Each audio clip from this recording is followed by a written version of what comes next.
Our guest today is a U.S. Congresswoman from Illinois' 8th Congressional District. She has served in that position nearly 2.5 years.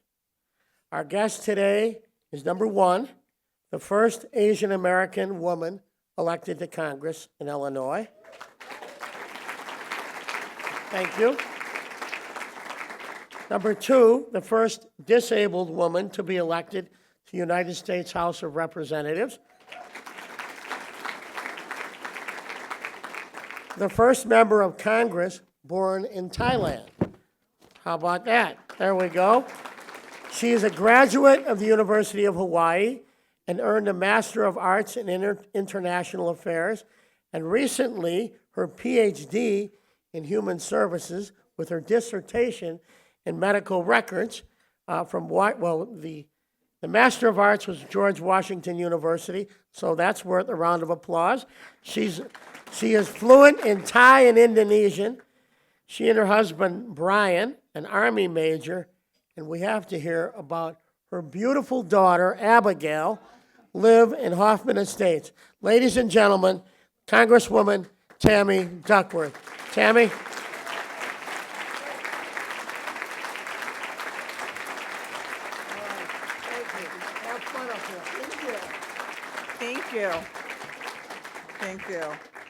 Thank you, Jay. He told me to have fun up here, which I will, because I see lots of great friends in the audience. And although I just got my first pair of bifocals, I refuse to wear them. So there you go. What can I say? I don't think a mother of a 6-month-old, 6-month-old should be wearing bifocals. But thank you, Jay, for that really wonderful introduction, and thanks to everyone here at City Club for putting this lunch together. So here we are, back to work after Memorial Day. Maybe a little bit more rested and maybe a little more tan. Almost surely a pound or two heavier. I know I am. And I always love the picnics and the barbecues and the get-togethers that kick off the summer in Chicago, and finally maybe an end to sweaters and knit caps until this fall. I spent Memorial Day in Elwood at the Lincoln National Cemetery honoring our fallen heroes and their families.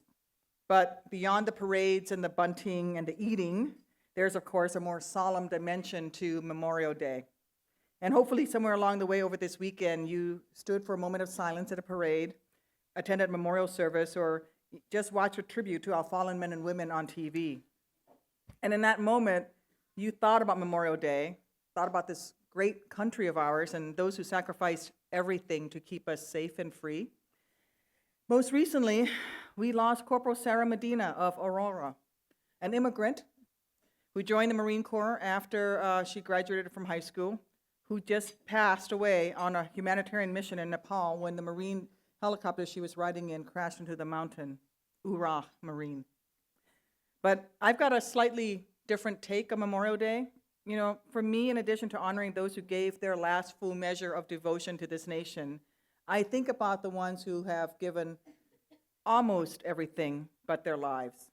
When I think of that kind of sacrifice, I of course think about my helicopter crew who put everything on the line, ignored their own wounds, and pulled me to safety, all the while putting themselves further at risk. It was November 12th of 2004, and was a really good day for me. I know that sounds weird to say you can have a good day in combat, but you can. It's a really good day. And I've been flying missions, which is the thing that I love to do more than anything else in the world, was to fly my Black Hawk as part of a great crew, doing my job, a job that I trained my entire adult life to do, and that the American people sent me to Iraq to do. And we went through that day flying the mission after mission after mission, and at the end of the day, we were coming home, back to our base. And on the way back, just north of Baghdad, we were hit by a rocket-propelled grenade that basically exploded below the right pilot's seat where I was sitting. It was a lucky shot by the enemy, but it did vaporize my right leg, and it slammed my other leg up into the instrument panel of my aircraft, and that amputated it. It blew off the entire back of my right arm, and I'm grateful to the amazing doctors who ultimately, after many surgeries, were able to save my arm for me. And, you know, we fought with everything that we had to land that aircraft, because as my instructor pilots in flight school used to say, when you're the pilot and something bad happens, you can't stop flying because the passengers really don't like that. really good lesson. That was like day 2. Day 1 was how to open the door. But, Chief Warrant Officer Dan Milberg, the pilot in command, somehow found an opening in the endless sea of date palm groves we were flying over and set our wounded bird down, and he saved all of our lives. And then he did an amazing thing. After he landed and they were pulling the wounded out of my aircraft, my crew chief was also wounded, and so was my door gunner. Dan came back for me. He said he was pretty sure I was dead, but he wasn't going to leave me behind. And once they got everyone else to the rescue bird, they came back and carried me out. And even though I started that day, the highest ranking person on my crew, I ended it that day, the weakest member of my crew, the one needing the most help. And this is a theme that now is something that I think about every day when I do my job. You never know when you can go from the strongest person to the one who needs the most help. It was pretty awful for my crew. It was damn awful for them. They dropped me, they picked me up, they fell down. They were covered in tissue that used to be parts of my body. It was horrendous. And the effort that they put into that was nothing short of heroic. And they carried what was left of me to safety so that, in their minds, they would have an opportunity to return my body to my family. And it was in that rescue bird when they first realized that I may actually still be alive because I was still bleeding. And that meant that my heart was still beating. So Sergeant Fierce is not a great name for a sergeant. Sergeant Fierce, almost as good as Sergeant Rock. But Sergeant Fierce is pretty darn good. Sergeant Fierce, my crew chief, was the one who figured it out. And even though he was severely wounded and had a tourniquet on his leg, which he almost lost himself, he had the presence of mind to realize that I was still alive. And he did what every service member in combat has ever done. When they got me to the medevac aircraft, he refused treatment for his buddy. He said, "You go take care of her first. I think she's still alive." So he refused that treatment for himself in order to get me the help that I needed. And that was the first medical attention I got about 20 minutes after the explosion. Kurt, our door gunner, had been wounded. He's a kid from Peoria. He now is a maintenance test pilot flying Blackhawks out of Midway Airport. So when you see the Blackhawks going up and down the lake shore, Kurt's the guy who maintains those and flies them. He was my door gunner that day, and he'd been wounded, and he'd been shot, and he was bleeding. He was scared and going into shock from the blood loss, but it was his job to defend the perimeter. And he took his weapon, and he stumbled towards the enemy. And I asked Kurt later, and I said, the other aircraft landed. Why didn't you just run for it, man? And he said something that sticks with me to this day. He said, "I just decided that they weren't going to get past me." He said, other guys before me had manned perimeters on other battlefields, and there'll be other guys to man perimeters in the future. But on this day, in that field, they weren't going to get through me, not as long as I was there. And because Kurt was there, and because every one of my crew was there, we all made it out. So to this day, and especially on days like Memorial Day, I think about what each one of them did to save me, to save each other. Not one of us would have survived unless everyone did their part. They would tell you they were just doing their jobs, and that's important to me because just doing my job now means I have to live up to their sacrifices from that day. And I try every day to live up and do my job. So I got this second chance at life, and I see my time now as a bonus, and that's really allowed me to speak up without fear and stand up for what I believe in, for what we all believe in. After all, what are the folks who don't agree with me and my political adversaries going to do? Blow me up? I mean, been there, done that, got the t-shirt.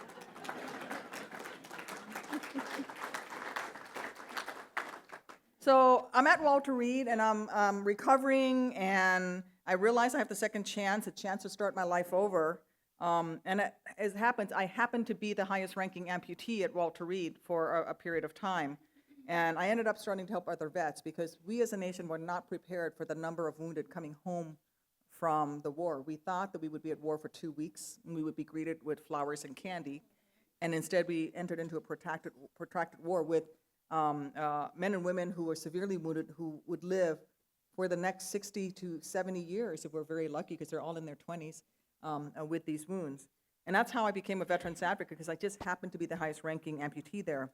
And I was looking for a new purpose in my life. To take care of vets became my way of giving back for this second chance that I got. And I threw myself into it. I testified before the U.S. Senate while I was still at Walter Reed. And additionally, I got to meet Senator Durbin, who I was his guest at the State of the Union address, and he made a foolish mistake in that he gave me his business card and wrote his personal cell phone number on the back. And everybody in this room knows, everyone who's ever been to City Club knows, somebody gives you their card and their cell phone number, you use it.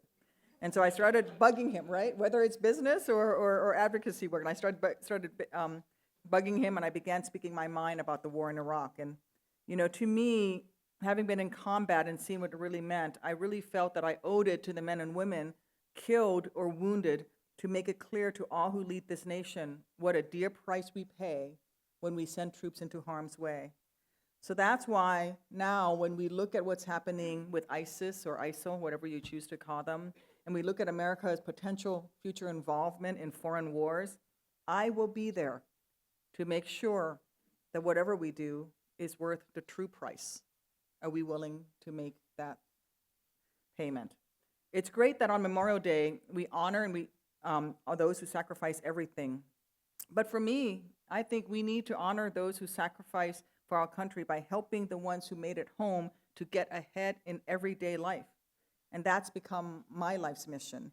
To me, standing up for vets takes many forms, but two needs rise to the top of the list: providing veterans the health care they deserve and giving vets the path to a job that they surely have earned. When I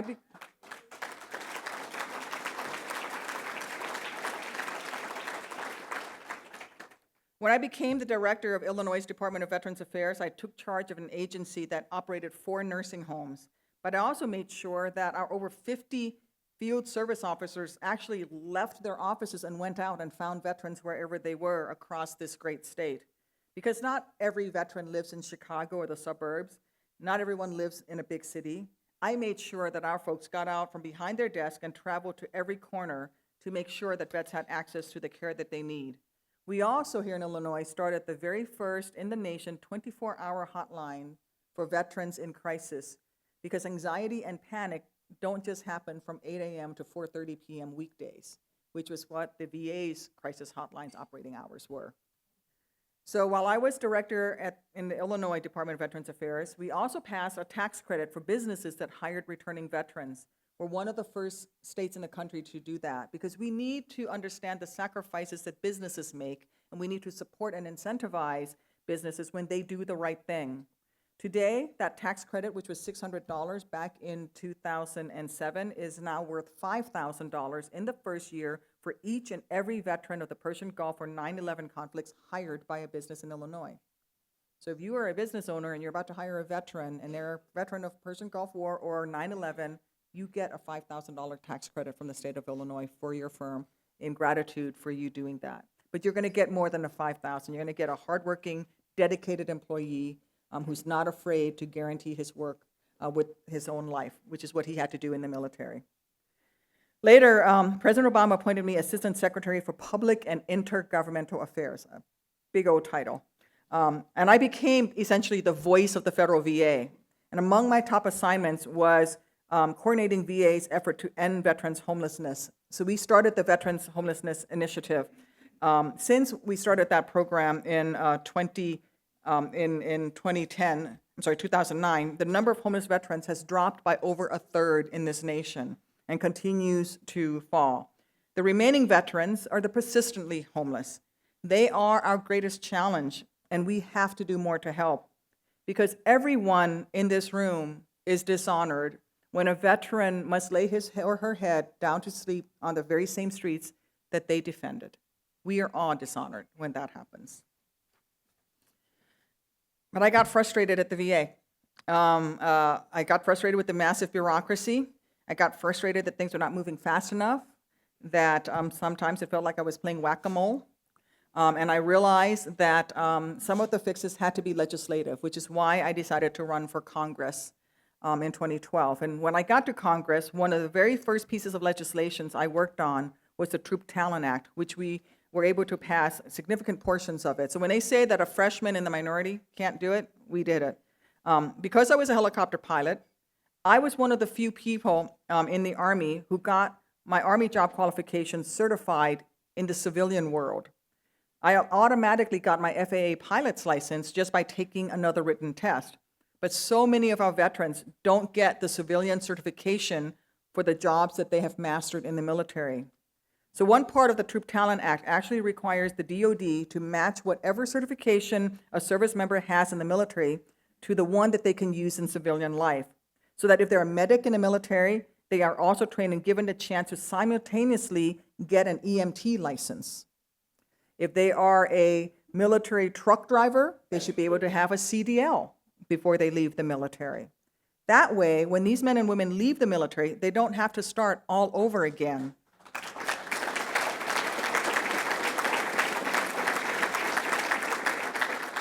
It's just common sense. So while my wounds and the wounds of thousands of other veterans are plain for people to see, most of our vets suffer from wounds that are not visible. I'm very proud of my role in passing the Clay Hunt SAVE Act.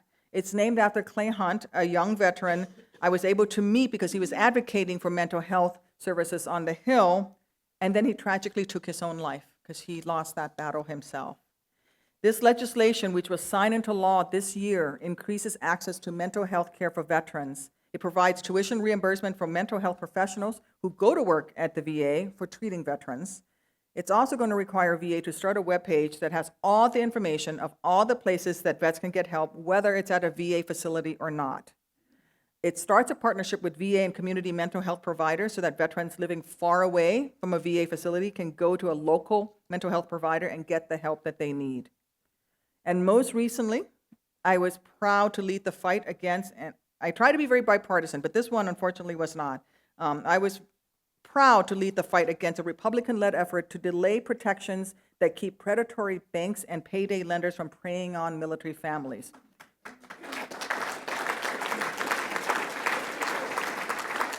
They're charging our military men and women in these payday loans up to 200% interest rates for short-term payday and car title loans. And the Republican sponsor of the legislation to allow this to continue for at least the next year said that there may be legitimate loan instruments that could charge 36% interest rate and that we would be denying veterans access to those legitimate loan instruments. And I said, name one. What legitimate loan instrument would you want your child signing up for that charges 36% interest rate? Our military families face enough danger without being in the crosshairs of unscrupulous lenders who lie in wait for those DoD paychecks to hit the banks.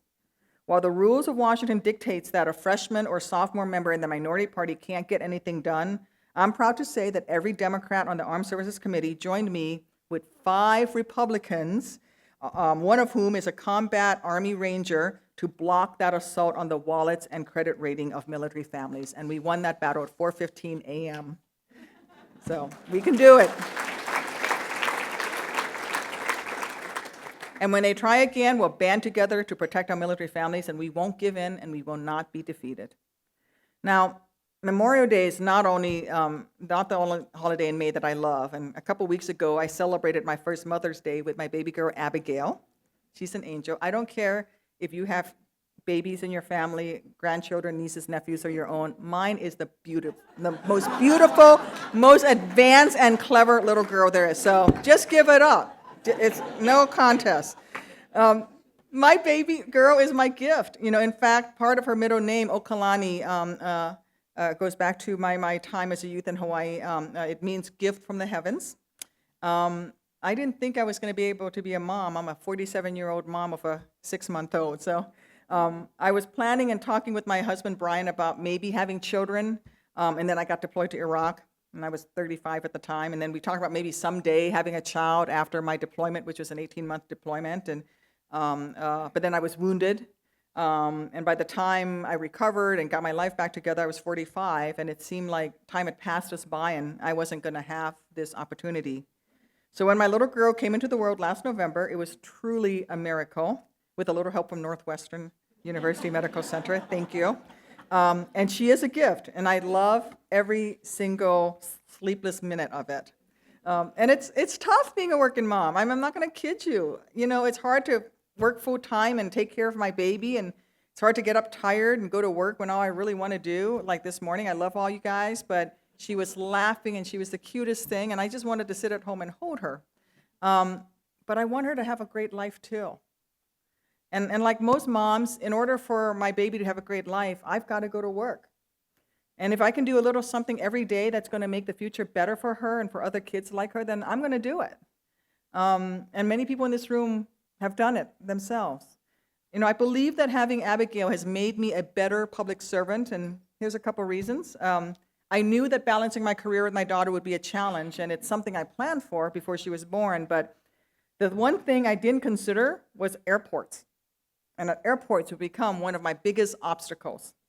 As a member of Congress, I travel a lot for work. I go to work on Monday to get there in time to vote at Monday night, and I catch the flight home on Friday. So I go back and forth a lot. Weekly flights are from my district to Washington are routine and fairly uneventful. In fact, if you see me in my wheelchair, get out of my way because I'm usually just speeding down. Don't even try. I'll just run you over. But my disability can make traveling difficult. I found that traveling with my daughter is a whole different challenge entirely. Finding a clean, private space to breastfeed or pump breast milk in an airport can be burdensome and stressful, if not impossible. It's not uncommon for moms to be directed to a bathroom. We would never ask our fellow travelers to eat their meals in a bathroom stall, but we ask new mothers to pump breast milk or feed their babies while sitting on a public toilet seat. That is what passes for a lactation room in so many of our airports. So I'm proud to say that I've introduced the Friendly Airports for Mothers Act, the FAM Act. I'm working to change this at the national level. The act would require airports to provide accessible, safe, clean, and convenient lactation rooms for travelers. It's not too much to ask that working moms and moms who travel get a clean place to take care of their babies. It's not the only way that Abigail has made me better, more aware public servant. It's actually likely that the radiation treatments I received to treat my combat wounds, I was into surgery every other day for quite a while and got a lot of x-rays, that the radiation probably affected my fertility and that the only way I could have Abigail was through in vitro. And I believe that every woman should have the same opportunity to have a child, and no woman should lose her job for doing so. Unbelievably, the majority voted to remove legal protection in the District of Columbia that allow women to make their own family decisions without having to ask their boss. The Republican majority want men and women to be at risk of getting fired, men and women, not just the women, men and women could be at risk of getting fired if their boss decides that the use of IVF or birth control is against the employer's religion. This is a real issue. Just ask Emily Hurst, who was a school teacher at a Catholic school. She was fired after school authorities discovered that she and her husband had used in vitro to try to have a child. They sought in vitro because a medical condition had caused infertility. But since Emily's treatment was considered a violation of church teachings, her contract was not renewed. She was literally fired for trying to have a baby. Luckily, a jury sided with her and awarded her damages. The last thing we should ever do is punish a couple for trying to have a family. But that's what the Republican majority voted to do, removing these protections for the women and the families in Washington, D.C. That's when I felt that I had to and did rise to say that women like Emily Hurst have the right to make their own personal decisions with their families and their doctors, just like I did, without having to get the permission of their boss or the Congress of the United States just to have a child.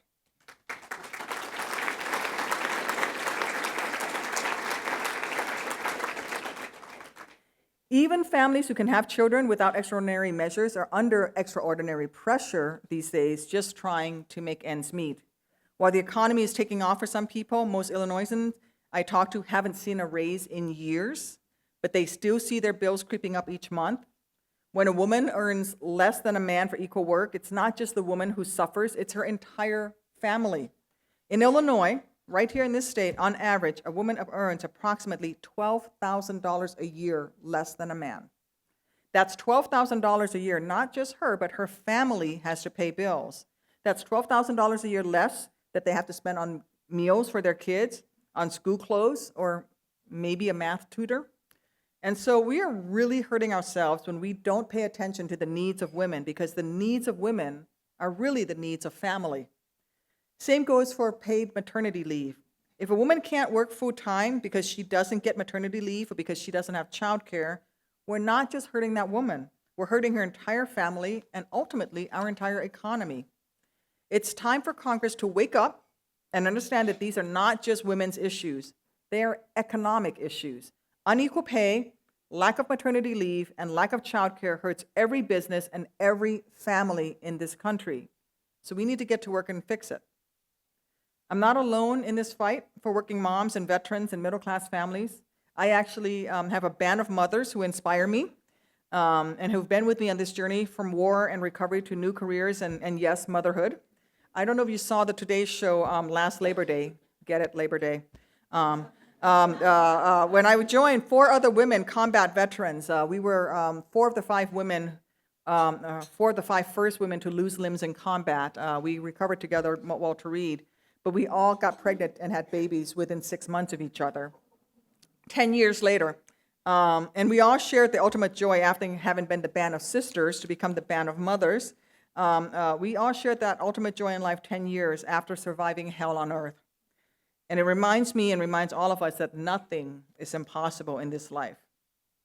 So look, it's great that we send cards to our moms and grandmoms on Mother's Day. It's great that we put flags up on Memorial Day. But it's wrong that Congress ignores the sacrifice of mothers and our military families the other days of the year. We should be making it easier for people who sacrifice for our country, for our families, and for our future, not harder. So let's protect military families from unscrupulous banks and predatory lenders. Let's recognize that our troops develop expertise and skills while serving in the military and immediately certify them for jobs here at home. Let's make sure that all of our mothers, including military moms, get paid maternity leave. And let's give moms a decent place to breastfeed their babies when they travel. Let's make sure that no woman or man should ever get fired for trying to have a baby. And let's make it easier for middle-class families to make ends meet, save for their kids' college, or open a small business, because we all benefit from an economy that's built from the ground up, where everyone gets equal pay for equal work. We should embrace the notion that lifting one another up doesn't cost nearly as much as leaving other Americans behind. You know, my crew understood this notion, and I stand here before you today because my buddies didn't leave me behind. They literally lifted me up and carried me off the battlefield and saved my life. After everything that they did to save me, I really feel that I owe them. And I think a lot of veterans who make it home from war, especially those of us who lost buddies or those of us who were wounded and almost didn't make it, feel this way. That we have to live up to the sacrifice and the heroic effort of our buddies who helped save our lives and didn't make it home. I don't ever want the guys in my unit, my crew, to look at what I'm doing and be ashamed and wonder why they carried my sorry butt out of that field. They wouldn't say butt, they'd use a different sort of, Mayor Emanuel type language. Mixed company here. If it was all veterans, I'd totally be swearing up a blue streak. I don't want them to be sorry that they saved my sorry butt. So every day I dedicate myself to doing more. I need to be able to look into the mirror every evening and be proud of what I've done. To live up to and honor and earn what they did for me in that dusty field in Iraq. To be worthy of the trauma that they put themselves through just to save me. And so it's time Congress does more for our veterans, more for our moms, more for our families, more for every family that works hard and sacrifices every day to win their piece of the American dream. I thank you for letting me be here today. I ask you to please say a prayer for our men and women who lay in hospital beds, in VA hospitals and military hospitals all across this great nation tonight, and the thousands of American men and women in uniform in foreign countries, on battlefields, in command posts all around the world, over 200 locations right now, and say a prayer for them. God bless them, and always, God bless the United States of America. Thank you.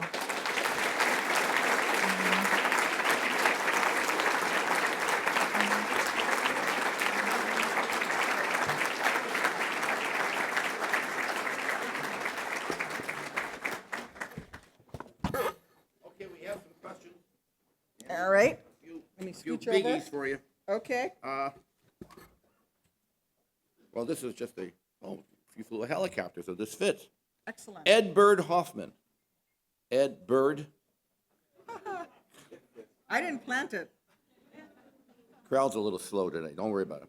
Castlewood Homes. What is your position on the Trans-Pacific Partnership. Might as well start off with a biggie. Sure.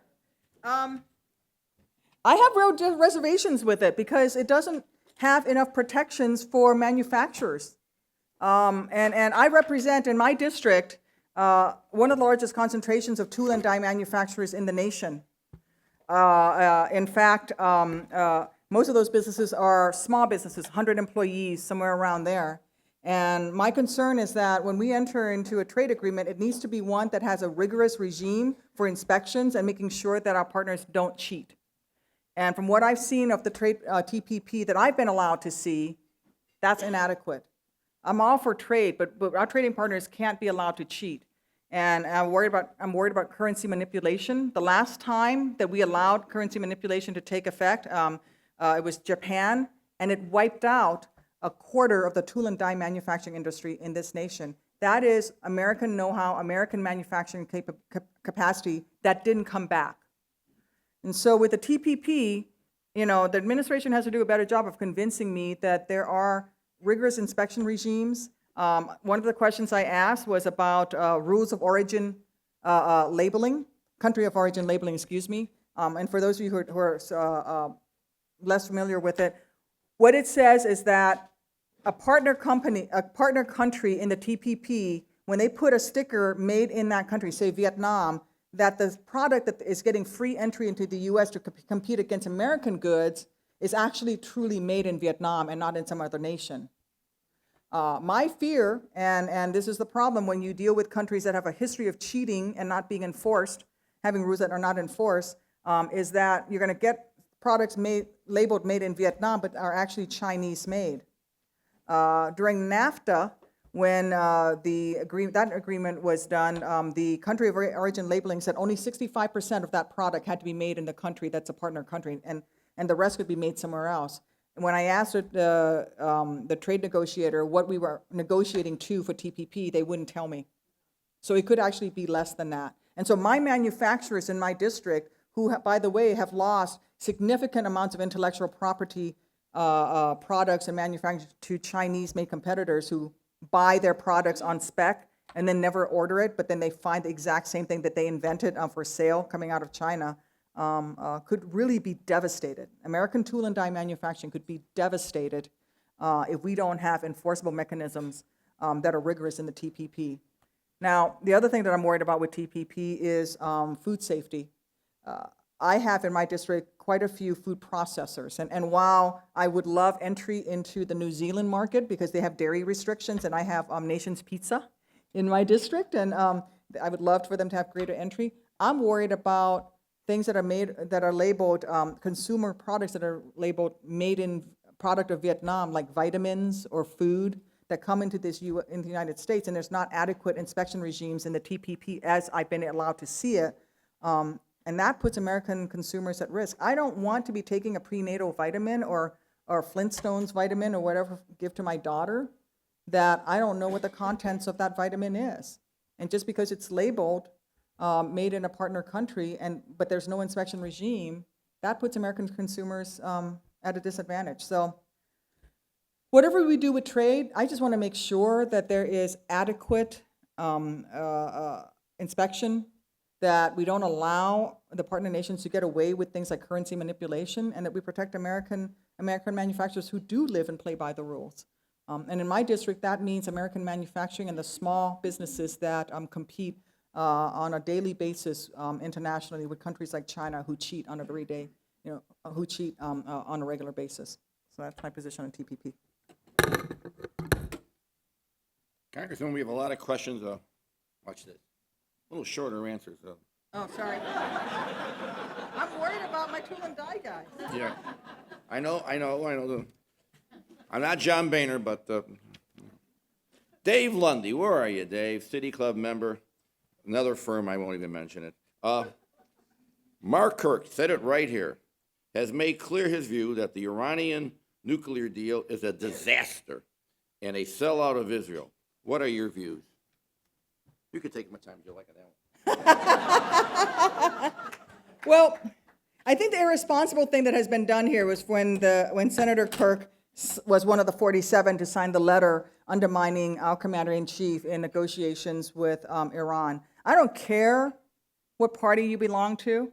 And let me tell you, as someone who went and served in Iraq, even though I didn't vote for the commander-in-chief who sent me there, even though I didn't agree with the war in Iraq, but my commander-in-chief said this was where I needed to be to serve my nation, and my Congress voted to authorize the war in Iraq, I went.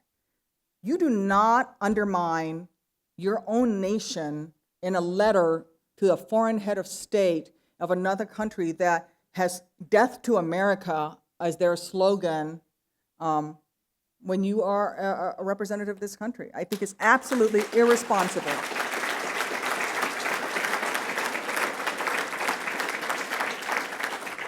Iran's a real threat, and Iran cannot be allowed to develop nuclear weapons. But we as members of Congress, whether in the House or in the Senate, we've got to do better. And we have to understand that foreign countries, when they look at Americans and when they look at us, they see Americans. They don't see Republican Americans. They don't see Democratic Americans. They just see American senators who are undermining their own country. And you know, maybe it's the old soldier in me, but you just don't do that. You don't betray your nation like that. And we need to make sure that whatever we do, U.S. interests are kept at the forefront, as well as the interests of Israel, our greatest ally in the Middle East, and make sure that we stand by them, but don't undermine our own nation, ever.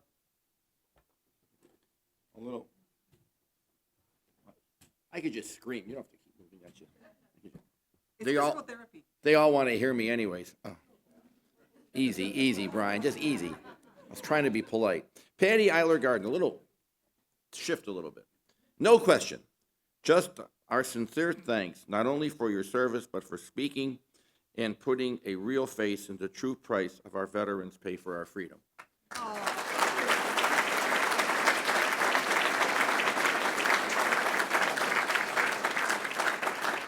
Now we have another short answer question, and I wish I could read the name.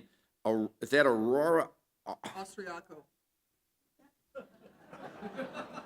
You were. Former president of the Chicago Bar Association, and ran for alderman at one point. So another Asian American, strong Asian woman. I thought you were a helicopter pilot. You were in the CIA? No, Well- we go and eat dim sum together. Okay, what's the question? I don't know. All right. Okay, Jackie, but this is getting tough. What book is on your nightstand? Okay. Okay, you guys are gonna laugh at me. So, like all obsessive first-time moms, I've got a book on how to make your own baby food, because I have this delusion that I'm gonna make my babies all of our baby food, and it's all gonna be organic, and I'm gonna sit there and cook and boil and puree. Yeah, there's a bunch of moms who are just like dying of laughter at me instead of going and buying Gerber. So that's what's on my nightstand. And then the other book that I'm reading is called Reckoning. It's about the lessons of how we got into the war in Vietnam and all around it post-Vietnam by a gentleman I served with, Neil Thompson, who was a gunship pilot in Vietnam. So I'm reading the two, but the one that, to be perfectly honest, I'm spending the most time on is the baby food one. Hey, we only have time for two more, and this one is from Suleiman Tiran. Am I close on that? With the Turkish Revolution. Merhaba. That means hello for you non-linguists. Turkish American Federation. What do you think will happen with immigration reform? I don't know. It's frustrating because we've had the votes to pass it. We've had the votes to pass immigration reform, and Speaker Boehner just wouldn't let it come up for a vote. It passed the Senate, sat there in the House, and he wasn't willing to rely on Democratic votes to pass it. I hope that we revisit it and keep working on it. I know I've been working on it. I actually co-sponsored legislation to allow Dreamers to gain citizenship when they serve in the military, and that was blocked and not allowed to come up for a vote either. So. But we just have to keep working on it every day. We cannot deny, now I think it's over 11 million people in this nation, an opportunity to legally work and find a pathway to citizenship. This is a part of our economy that only hurts us if we ignore it. And we certainly needs to be better. And it certainly has bipartisan support. we could just be allowed to vote on it, it would pass. And I think business leaders feel the same way. This is a real problem with our economic, where we're tying ourselves one hand behind our backs when we turn off the productive capacity of 11 million people living in this country. So we need to do better, and of course the humanitarian issues. And when you have issues like the sacrifices of somebody like Sarah Medina, who came to this country in 2003, served in the Marine Corps doing humanitarian missions, and laid down her life, it makes you think differently about what that means to be an immigrant. We're all immigrants, after all. Thank you. Sure. Well, we have. I'll just take two more because we have to vacate.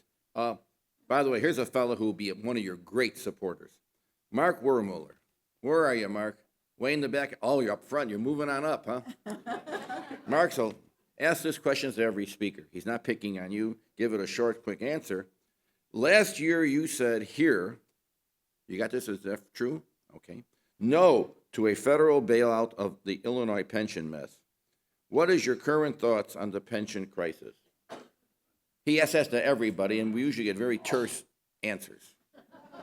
Well, my answer is that we got to work together to fix it. This is not a problem that occurred recently, and it's something that the folks in Springfield, both Republicans and Democrats, have to do their part and figure this out and come to a solution. What can I do at the federal level? I can make sure the federal government pays its bills and doesn't screw up. When we had sequestration and we cut 8.3% of federal dollars to the states, that was 8.3% less money for programs like education programs, and that meant the state had to cover that. It meant that Medicare programs were hit. I mean, all of the programs that are federally funded were hit, and that just puts more of a burden on the state's finances. So what I can do at the federal level is fix that, and we need to put some skin in the game at the federal level as well. That's why when we had sequestration during the government shutdown last year, I actually gave back my salary, 8.3% of my salary, and I was the first member of Congress to do it. I think in all, 3 of us out of the 400 plus did it. I gave back $10,000, over $10,000 of my own pay, because I shouldn't make money if we can't do our job. And I actually broke with my own party and voted for no budget, no pay. We shouldn't get paid if we can't pass a budget. And so we in Washington have to do our part. The folks in Springfield need to get together and figure out how to come to a bipartisan compromise to fix this. Because let me tell you, the mayors in my district are faced with significant challenges. When they get 50% less of the state allotment to their budget, doesn't mean that they only have to fill up 50% of the potholes, or fill the potholes halfway up. They still have to meet the needs and services. So it's a bipartisan problem. The folks in Springfield need to come up with a bipartisan answer for it. And I'll do my part at the federal level and make sure that, I hold myself and my colleagues to the same standards, which is no budget, no pay. Let's do this. Okay, good. Last question. I'm sorry for the others, but we're just running out of time. Patrick Hughes. Where are you, Patrick? All right. That's a good question. The end. What do you take two? Reading, I don't make glasses. What can the average person do who has no connection? By the way, you're in this audience. You automatically have a connection. Who has no connection to the military to support veterans? How can we balance those who serve in the military versus those who are rich and connected? You're assuming none of the military are rich and connected, huh? Good assumption. Okay, go right ahead. Knock it out. Well, I mean, not a bad assumption, seeing as how if you are a PFC or lower in rank, which is the first 3 ranks, private, first class, in the military, and you have a child and you're married with one child, you actually qualify for food stamps. What does that say about our military and how what we value our servicemen and women at? Pat, that's a great question. We can all do something.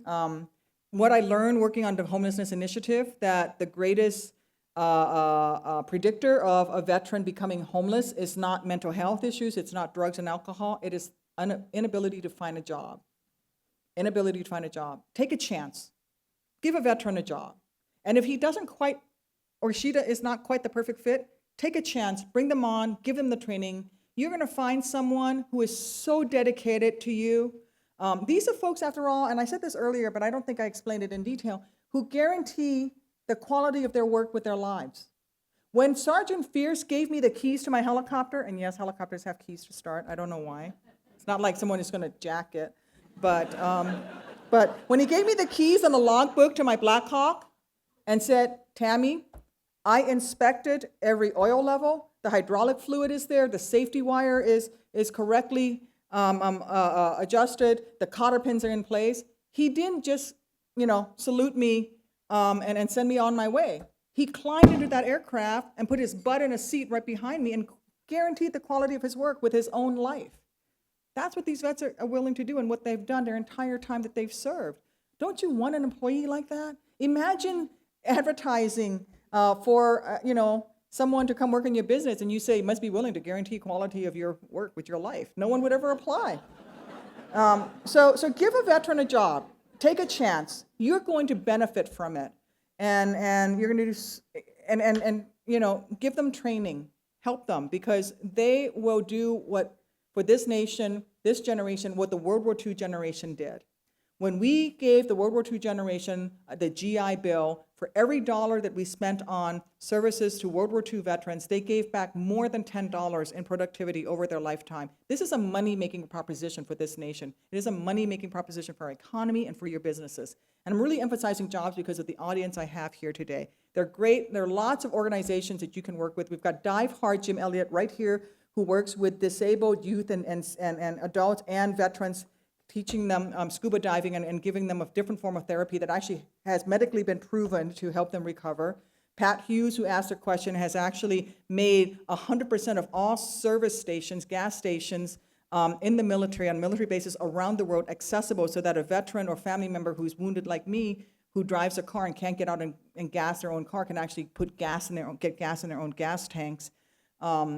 There are folks here, let's see, who else? I'm trying to make sure I see other folks. But there are folks that you can work with all of those. Oh, I've got Brian Klaus, who is with John Marshall Law School, who started a Veterans Legal Assistance Clinic using law students and law professors to help veterans access their benefits and claims. And there are folks here who started Veterans Courts program, and Brian has really helped with that.